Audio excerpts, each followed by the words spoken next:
5 ஆண்டுகள் கடந்த நிலையில நான் சொல்றேன், நான் மிக மகிழ்ச்சியா இருக்கேன்.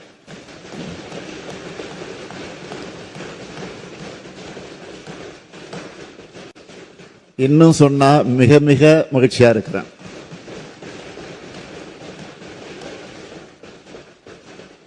என்னுடைய மகிழ்ச்சிக்கு காரணம் மக்கள் மகிழ்ச்சியா இருக்காங்க.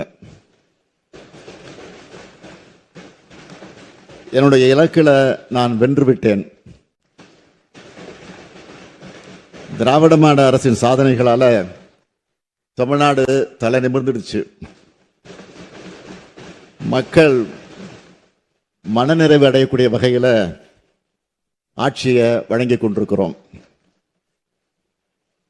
இன்னைக்கு தமிழ்நாடு மற்ற மாநிலங்களை விட அதிகம் வளர்ந்திருக்கு.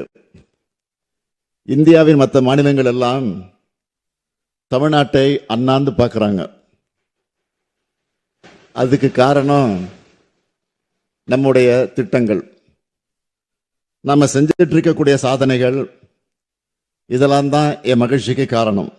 கஞ்சா கஞ்சா கஞ்சா, அதனால் கொலை கொள்ளை கற்பழிப்பு. முதலமைச்சர் சொல்லுகிறார், 5 ஆண்டு காலம் பெருமைப்படுகிறேன், மகிழ்ச்சியாக இருக்கிறேன். ரொம்ப பெருமைப்படுகிறார்கள்.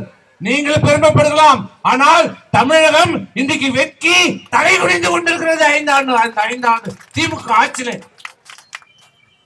எங்கே பார்த்தாலும் கொலை கொள்ளை கற்பழிப்பு. பிறந்த குழந்தைக்கு பாதுகாப்பு இல்லை, பள்ளிக்கு செல்கிற மாணவிக்கு பாதுகாப்பு இல்லை, வேலைக்கு செல்கிற பெண்களுக்கு பாதுகாப்பு இல்லை, வீட்டில் இருக்கின்ற தாய்மார்களுக்கு பாதுகாப்பு இல்லை, வயது முதிர்ந்த தாய்மார்களுக்கு பாதுகாப்பு இல்லை. கூட்டு பாலியல், கூட்டு வன்முறை, எங்கே பார்த்தாலும் கஞ்சா, போதை பழக்கம், கொலை, தட்டி கேட்டால் வெட்டி கொலை செய்யப்படுகிறார்கள். போதையிலே ஏன் போதை தகராறு செய்ய என்று சென்றால் அவர்கள் வெட்டி கொலை செய்யப்படுகிறார்கள். தினந்தோறும் பார்க்கிறோம். கஞ்சா அடிச்சிட்டான், ஏண்டா குழா பையனா கஞ்சா அடிச்சான், ஏண்டா கற்பழிச்ச கஞ்சா அடிச்சிட்டான். கஞ்சா இல்லாத நாளே இல்லை, நகரமே இல்லை, ஊரே இல்லை. இதுதான் நீங்கள் செய்த சாதனை. திமுக அரசு செய்திருக்கிற ஒரே சாதனை கஞ்சா கஞ்சா கஞ்சா. அதனால் கொலை கொள்ளை கற்பழிப்பு.